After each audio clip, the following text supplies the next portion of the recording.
Hindi nga kami makipag-usap sa HR, sila ang makipag-usap sa amin. Kasi sila makipag-usap sa amin, hindi kami ang lalapit. Parang, alam ko na naman yung may kasalanan eh. Parang, Ikaw naman talaga eh. Misis ka nagpagkakot sa baba na eh. ito naman eh. Sarado yung salar eh. Di sarado, may tao yan.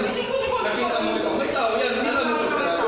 Huwag mong itulad sa iba kung kabutas yan. Sinad mo yung camera, ginanong ko yung door. O ginano rin. Ibig sabihin may tao yan. Paano wala siya na may tao? Eh kasi nag-iis ka diretso, hindi mo inantay. Antayin mo, huwag kang magdadali. Late na ako, kita mo, 7:36 na. Sira na naman yung araw ko dahil sa inyo. Sila, Ano bang ano yan? Ano?